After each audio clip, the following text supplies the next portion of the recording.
Salut, je suis Cathy.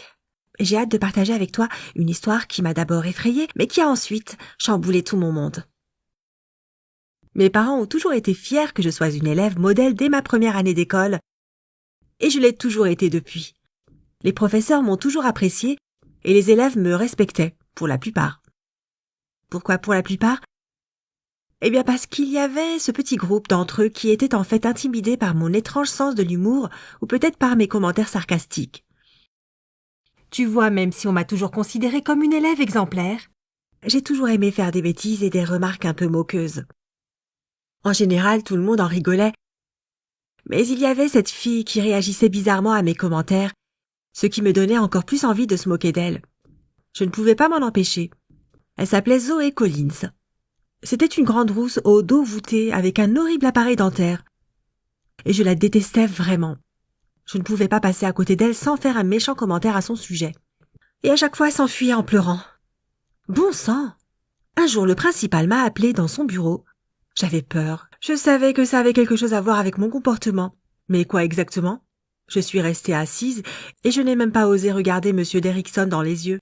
Il s'est lentement approché d'une fenêtre et a mis ses mains derrière le dos.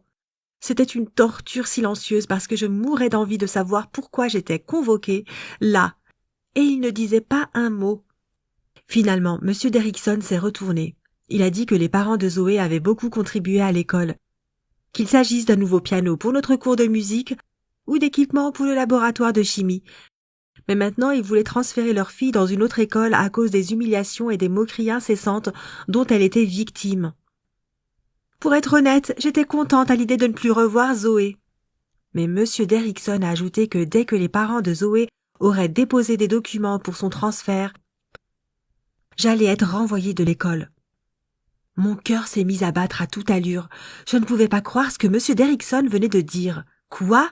Moi? Renvoyé? Ça doit être une blague. Je ne savais pas ce que j'allais dire à mes parents, alors j'ai craqué.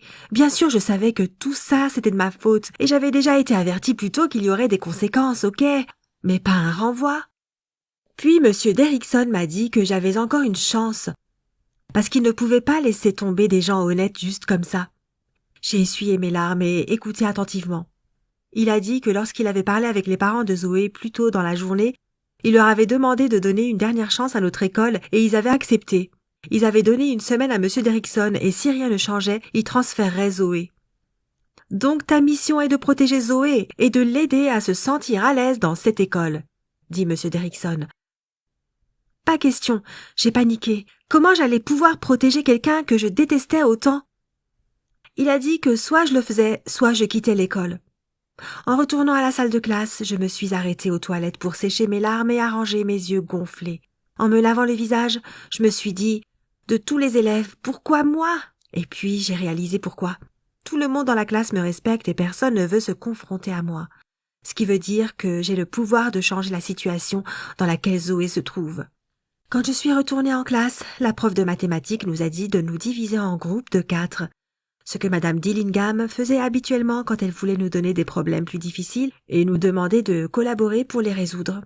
Chaque chef d'équipe pouvait choisir une personne chacun son tour.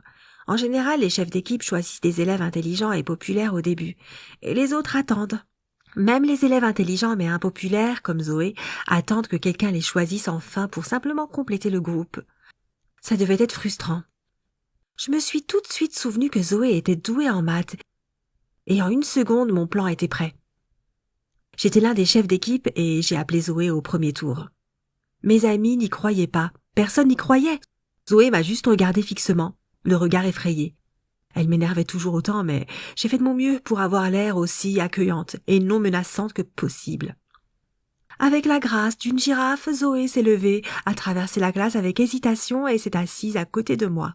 Peu après la formation de toutes les équipes, Madame Dillingham nous a donné les problèmes à résoudre. J'ai dit à Zoé de ne pas s'inquiéter. Quand le temps s'est écoulé, il s'est avéré que notre équipe était la seule à avoir résolu tous les problèmes. J'ai dit au professeur et à la classe que nous avions réussi à tout faire grâce à Zoé, ce qui était en fait assez vrai. Les autres élèves l'ont félicité, et pour la première fois j'ai vu Zoé sourire, et je me suis sentie plutôt heureuse pour elle. C'est comme ça que j'ai commencé à aider Zoé à créer une nouvelle image positive d'elle-même dans la classe. En moins d'un mois, Zoé est devenue nettement plus confiante. Elle a vraiment beaucoup changé émotionnellement et physiquement. Elle n'est plus aussi maladroite qu'avant, et à ma grande surprise, je ne la déteste plus. Ce n'est pas comme si nous étions devenus meilleurs amis, mais je peux clairement dire que c'est une amie maintenant.